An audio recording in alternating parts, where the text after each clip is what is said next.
I think for me, because I work full-time as well as working home life around working, and especially when the kids are crying at me, like, oh, I don't want you to go to work today, mummy, and having to explain to a 3-year-old that you have to go to work if they want to have toys and they want to have nice things, it's very frustrating. I'm lucky if I see my kids 2 times a week with the work that I do, and so, you know, putting boundaries in place that I'm not there then to fulfil, which can be dead difficult at times, but we come through it. It can be difficult because, you know, of course kids are naughty on occasion and you have to sort of try to get them not to be, so to speak.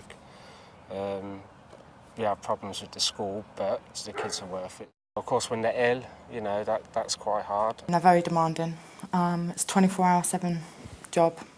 You're never off duty. The teenage years I'm finding out are particularly hard at the moment. They almost change overnight into moody. Think they know it all. As kids are getting older nowadays, they push it a bit more and push it a bit more, so you have to adapt to the different situations. So it's a learning curve, isn't it? So it's one of them things you've got to learn as you get older.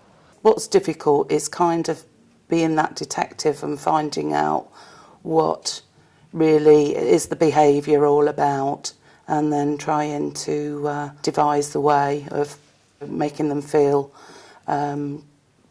confident and happy.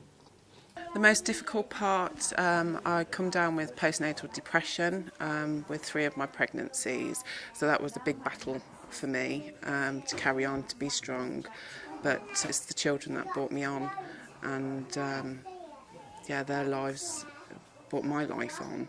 I have found it financially tough as my career ended when I come back to the UK. UK is very difficult at the moment with recession and jobs. My whole life now is the children. It is a struggle, but you get through day by day and you do the best you can. When my oldest one, my 17-year-old one, was younger, there was nothing for dads and their kids. Now I've got younger ones now, and it's really exciting because I've always wanted to do things with my children, and now I've got the chance. It was like really hard. I didn't want to, like, if I'd done something wrong, I feel like people was watching me all the time, like how I picked him up, how I was like interacting with my child. It was really hard at the time, but then with the nursery they helped me through it. What I find most difficult is people and even the media prejudging. They have this idea of what disability is, particularly with things like ADHD, it's naughty boy syndrome. My child isn't naughty, he just really is deficient in his attention and he's hyperactive, he can't focus for long. It's hard sometimes. All children can be demanding, but having a child with additional needs, it's even more demanding, and it's tiring, and it's trying to sort of explain to certain people how that affects you as a family. In terms of services, it's trying to find out what's available, and if it's not available, then how do you go about raising more awareness about what is needed?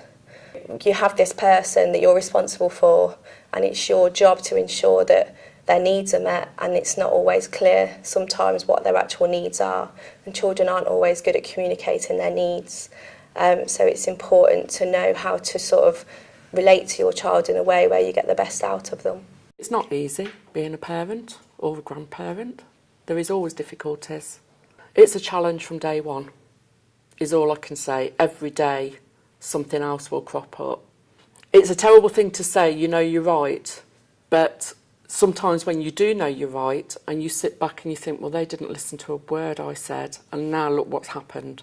But they have to make them mistakes themselves. We're all given choices. We're all given freedom.